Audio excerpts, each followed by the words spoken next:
David Blake, dressage trainer. The first time I got into riding was in France as a kid. And we started little nose to tail things. Then we moved to America and I got into pony club of all things. And did a lot of jumping. Then as I got older, my mom bought a Hanoverian who bucked her off every day. And I took him over, tried to jump him a little bit, and I couldn't get him to do it. I was about 12. And so I started doing dressage, and he was really good at it. As you know, any kid likes to win, so that's what pushed me into dressage. Had a business in LA. I did my apprenticeship with Jan Ebeling, who's going to the Olympics right now. Good for him. And I had a business that I opened up after that in LA. And would come here to take lessons from Steffen with my horse that was a 6-year-old doing the FEI 6-year-old test.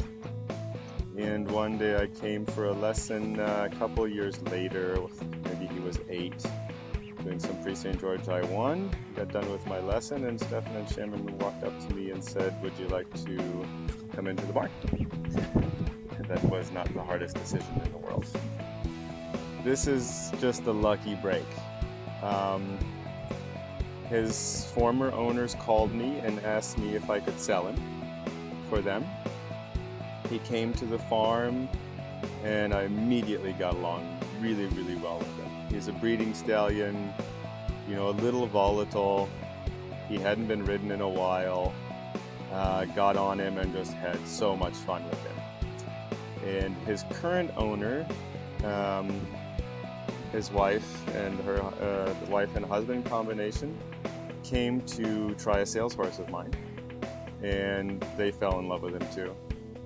And I was fortunate enough that they allowed me to ride him. And we had the goal of Gladstone in mind when they first purchased him. Pre-St. George I1.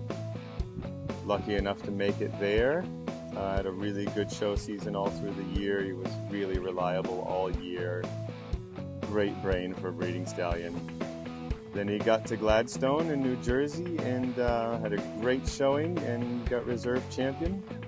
The biggest accomplishment of my life and his, which is cool. The biggest thing for me is to be able to create the art of it. And every rider has their stamp they put on their horses, the movements, the gaits. And for me to be able to personalize a horse exactly to the way that I like to ride is what makes it so special for me. Near future, I would love to get Prince to Grand Prix, since he just did so well at Pre-St. George I1 at Gladstone. I have Icarus doing the Grand Prix. I would love to have him in the CDI ring, compete at the Grand Prix level the way I've always dreamed. Now is really the end goal. And of course, the Olympics, try World Cup. I just really want to be on the international scene at Grand Prix. It's my dream. I'm David Blake and I'm a professional choice rider because I know the more comfortable the horse, the better the performance.